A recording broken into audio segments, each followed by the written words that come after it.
Ta hip je bilo ubitih več kot 65.000 Palestink in Palestincev, velika večina civilistov, med katerimi prevladujejo ženske in otroci. Uničenih je nekaj manj kot 60% domov in druge infrastrukture, kot so šole, bolnišnice, komunalna infrastruktura Gaze. V zadnjih 2, 3, 4 letih je prišlo do popolne razpršitve palestinske poselitve ozemlja na desnem bregu. In popolnoma je destabilizirana palestinska politična oblast.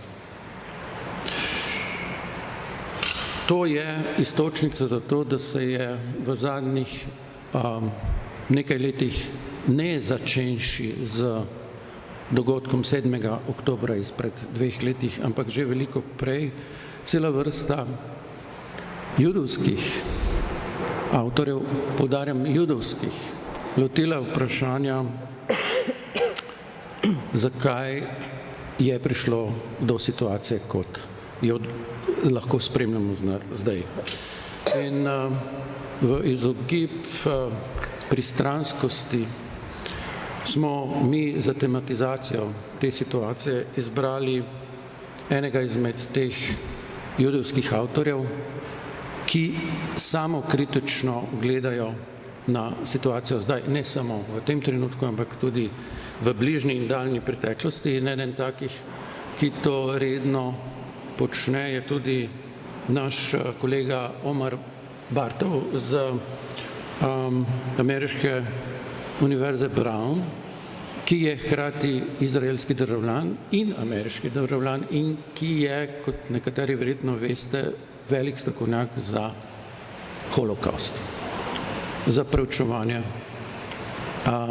nacističnega sistema iztrebljanja judovstva. Se pravi, nekdo, ki lahko legitimno sodi v tej situaciji in sodi v okvir teh referenčnih avtorjev, kot so Gilbert Achtcar, David Schulman ali pa Ilan Pape, ki ga nekateri gotovo tudi poznate. To so vsi po vrsti sicer zgodovinarji, ampak hkrati tudi javni intelektualci.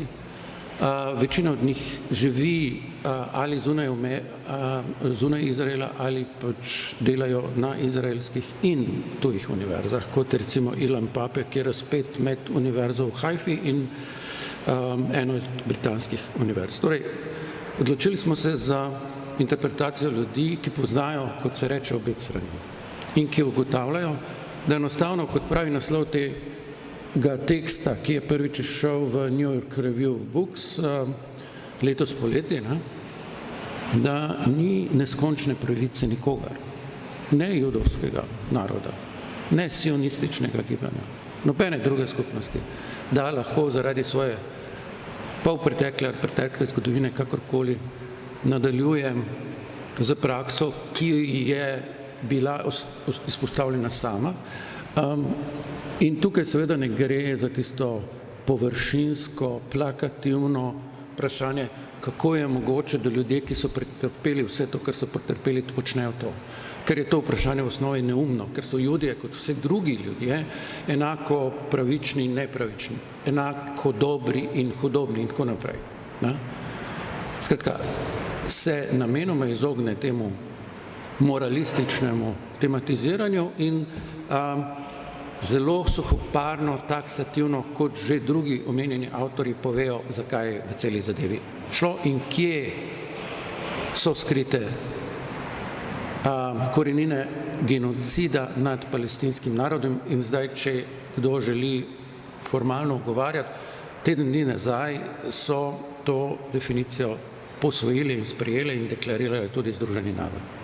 Karkoli so njim mislim, da je to še vedno neka institucija, ki je med drugimi pristojna za tovrstni razmislek in tovrstni sklep. Torej,